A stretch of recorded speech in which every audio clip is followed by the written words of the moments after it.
මං අද ඔයාලට කිය දෙන්න යන්නේ මෙන්න මේ වගේ ලස්සන ඉමේජ් එකක් මේ වගේ ස්ට්‍රක්චර් එකකින් කොහොමද ජෙනරේට් කරගන්න කියලා. ඉතින් එහෙනම් අපි යන් වීඩියෝ එකට.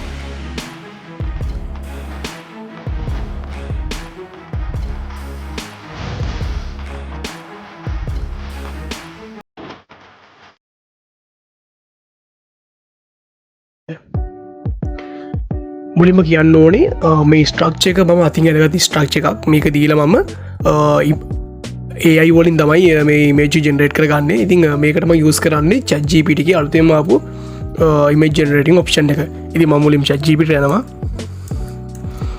ChatGPT ඊට පස්සේ ඔයාලට මේ වගේ ඉන්ටර්ෆේස් එක බලා ගන්න පුළුවන්. එතකොට කියන්න ඕනේ දෙයක් තමයි ඔයාලට මේ ඉමේජ් ජෙනරේටිංగ్ ඔප්ෂන් එක ඔයා ප්‍රෝ යූසර් කෙනෙක් නෙමෙයි නම් ඔයාලට පොඩි ලිමිටේෂන් ටිකක් තියෙනවා ඩේලි යූස් කරද්දී. මම හිතන්නේ ඔයාලට ඉමේජ් ජෙනරේට් කරන්න පුළුවන් අවස්ථා 5කදී පමණයි.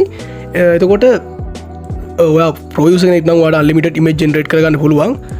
ඉතින් මම මේක ඔයාලට පැහැදිලි කරන්නම් කොහොමද මම හරියටම මේ වගේ ඉමේජ් එකක් මේ වගේ ස්ට්‍රක්චර් එකකින් හරියට ජෙනරේට් කරගන්න කියලා. ඉතින් අපි යන් කොහොමද හරියට මේක කරන්න කියලා බලන්න. එතකොට මේකෙදි මම මේක තමයි මම දැන්ට අතින් ඇඳගෙන ස්ට්‍රක්චර් එක. එතකොට මම දැන්ට මම ප්‍රොම්ප්ට් එකක් නිර්මාණය කරගෙන දිනවා. මම ඒක ඩිස්ක්‍රිප්ෂන් එකේ දාලා තියන්නම්. ඒ ඩිස්ක්‍රිප්ෂන් එකේ දාලා තියන්නම්. ඔයාලට මේ ප්‍රොම්ප්ට් එකෙන් යූස් කරලා බලන්න පුළුවන්. මම ඉමේජ් එකත් ඔයාලට දාලා තියන්නම්. එතකොට මේ ස්ට්‍රක්චර් එක මම කොපි කරගන්නවා.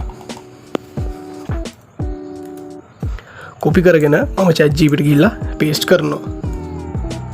පේස්ට් කරලා මම කලින් අතින් ඇඳගත්ත ස්ට්‍රක්චර් එක ChatGPT එකට අප්ලෝඩ් කරනවා.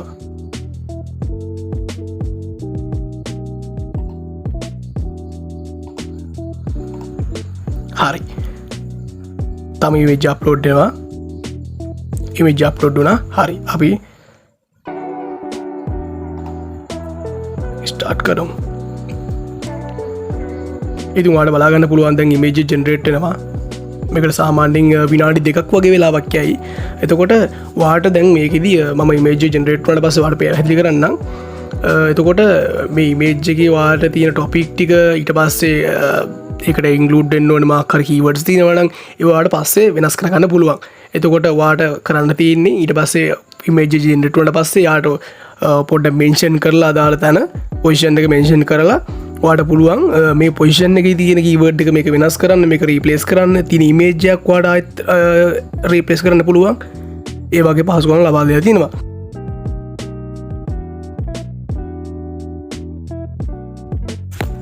ඉතින් දැන් ඔයාලට බලා ගන්න පුළුවන් ඉමේජ් ලෝඩ් වෙන ගමන් තමයි තියෙන්නේ. ඉතින් ඒගොල්ලෝ ඉමේජ් ජෙනරේට් කරලා දුන්න බලන්න මේ ඉමේජ් එක ක්වොලිටි එක කොච්චර තියනවද කියලා, ඒ කීවර්ඩ්ස් එක කොච්චර පැහැදිලිව පේනවද කියලා. ඉතින් ඔයාලටත් මේ වගේ ඉමේජ් එකක් ජෙනරේට් කරගන්න පුළුවන්. ඔයාලා try කරලා බලන්න.